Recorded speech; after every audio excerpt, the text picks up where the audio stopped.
Nah, kalau sin 20 dan cos 20 dengan menggunakan konsep dari sudut ganda, dia kan sama juga dengan setengah sin 40. Dari mana? Karena kan A di sini dia bernilai 20, maka ini setengah sin 2 kali 20.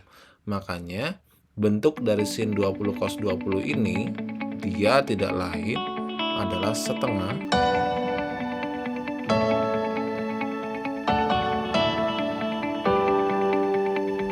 Assalamualaikum warahmatullahi wabarakatuh.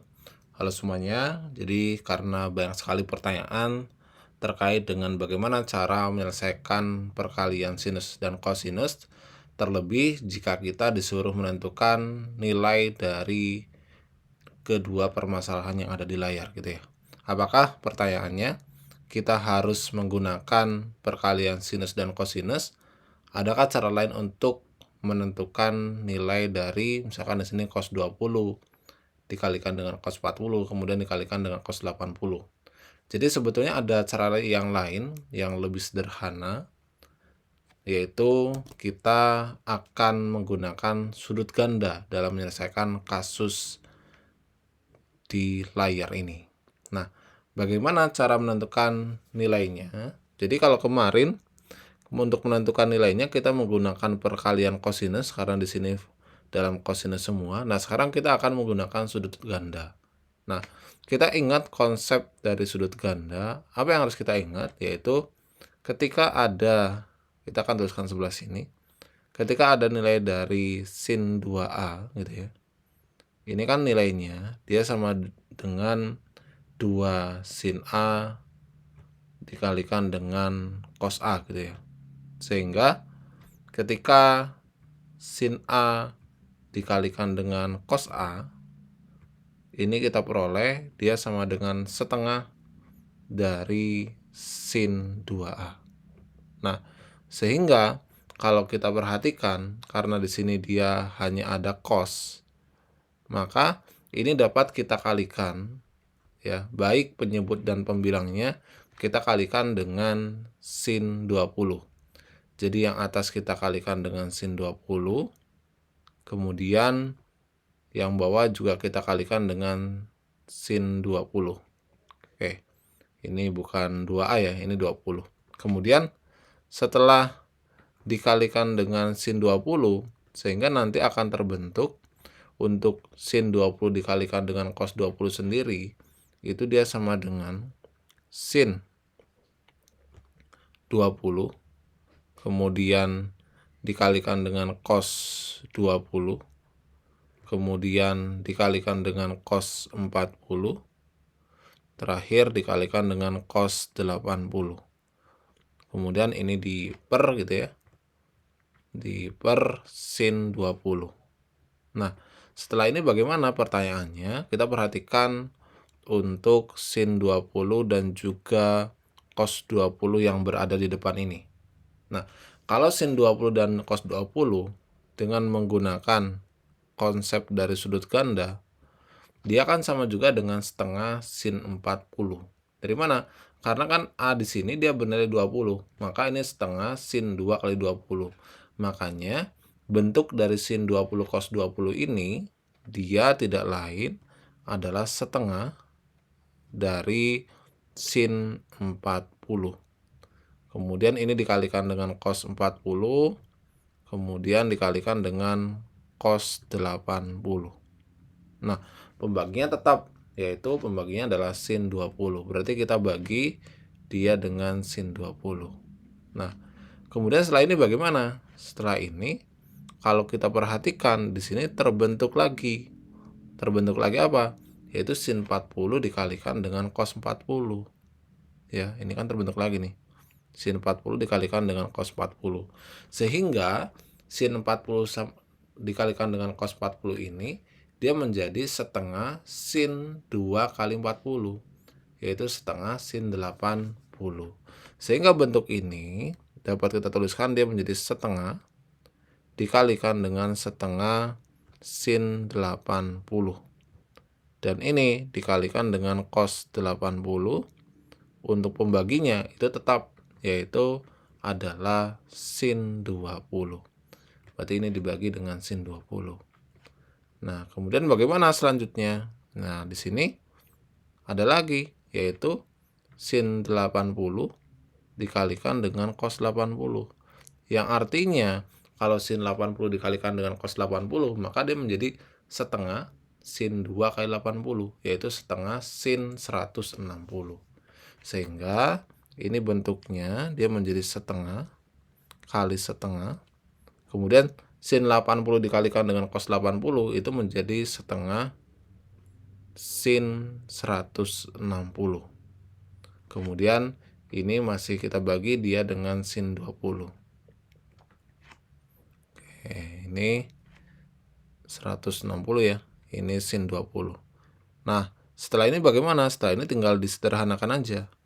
Apa yang disederhanakan? Yaitu setengah kali setengah kali setengah itu adalah 1/8. Kemudian kalau kita tahu sin 160 itu dia sama juga dengan sin 180 dikurangi dengan 20 gitu ya. Kemudian ini dibagi dengan sin 20. Nah, kalau kita ingat konsep dari sudut berrelasi gitu ya. Kalau ada sin 180 dikurangi dengan 20 itu dia sama dengan sin 20. Jadi ini sama dengan sin 20. Maka karena ini sama dengan sin 20 dan yang bawah pun sin 20, maka dapat kita sederhanakan. Ini dapat kita coret. Sehingga hasilnya itu dia sama dengan 1/8. Nah, ini adalah cara untuk menentukan nilai dari, kalau di sini adalah cos 20 dikalikan dengan cos 40 dikalikan dengan cos 80. Oke, kemudian kita akan coba kasus yang kedua. Untuk kasus yang kedua, kita kopikan terlebih dahulu di sini. Ini juga sama gitu ya. Awalnya kita kalikan ya. Kalikan dengan berapa berarti? Dikalikan dengan sin pi per 7. Jadi baik penyebut ataupun pembilangnya kita kalikan dia dengan sin pi per 7 dan sin pi per 7. Oke. Kemudian bentuk ini berarti menjadi ini sin pi per 7 kemudian dikalikan dengan cos pi per 7 kemudian dikalikan dengan cos 2pi per 7 kemudian dikalikan dengan cos 4pi per 7. Kemudian yang bawah ini nanti kan tinggal dibagi aja dengan sin pi per 7 dan ini akan kita letakkan di akhir saja untuk mempersingkat kita dalam penulisan gitu ya. Nanti terakhir tinggal kita bagi dia dengan sin pi per 7. Oke, sekarang kita perhatikan yang ini dulu. Sin pi per 7, cos pi per 7 dengan menggunakan konsep dari sudut ganda tadi, berarti dia itu sama dengan setengah dari sin. Berarti pi per 7 kali 2, yaitu 2pi per 7. Nah, kemudian ini kan dikalikan dengan cos 2pi per 7 dan terakhir dikalikan dengan cos 4pi per 7. Nah, kita perhatikan juga nih. Sin 2pi per 7 dikalikan dengan cos 2pi per 7 menggunakan sudut ganda kembali. Berarti yang depan ini dia tetap setengah. Sedangkan untuk yang perkalian yang baru-barusan itu menjadi setengah dari sin. Berarti kan 2pi per 7 dikalikan dengan 2, yaitu 4pi per 7. Kemudian baru ini dikalikan dengan cos 4pi per 7.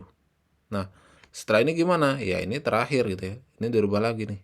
Ya. Sehingga ini kan bisa dikalikan nih, setengah kali setengah adalah 1/4. Kemudian yang baru ini dia adalah setengah dikalikan dengan sin.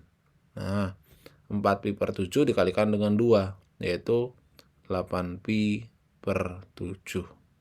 Nah, jangan lupa, karena tadi di awal ini harusnya dibagi dengan sin pi per 7, maka tinggal kita bagi ini dengan sin pi per 7. Ya, jadi ini dibagi dengan sin pi per 7. Nah, setelah ini gimana? Setelah ini tinggal kita sederhanakan. Ini kan 1/4 dikalikan dengan setengah, itu diperoleh dia sama dengan 1/8. Ini 1/8. Kemudian kalau sin 8pi/7, itu kan sebetulnya dia sama juga dengan sin pi gitu kan, ditambah dengan pi/7 gitu ya. Kemudian ini dibagi dengan sin pi/7. Nah, ingat konsep dari sudut berelasi. Nih, ketika ada sin pi ditambah dengan pi/7, berarti dia sama juga dengan apa nih? Ini sama juga dengan min sin pi/7 ya. Jadi ini dia sama juga dengan min sin pi/7. Loh, kok bisa gitu ya? Karena di sini dia menggunakan 180, maka sinnya tetap jadi sin, tapi ini kan pi ditambah dengan pi/7, dia terletak di kuadran ketiga. Artinya kalau di kuadran ketiga sin itu negatif. Kemudian tinggal kita sederhanakan, ini coret sin pi/7 sama sin pi/7-nya, sehingga kita peroleh hasilnya itu dia sama dengan min 1/8. Oke, itulah pembahasan kita terkait dengan bagaimana cara menentukan perkalian dari kosinus dengan menggunakan sudut ganda. Semoga video penjelasan ini bermanfaat. Silakan jika ada pertanyaan bisa dituliskan di kolom komentar.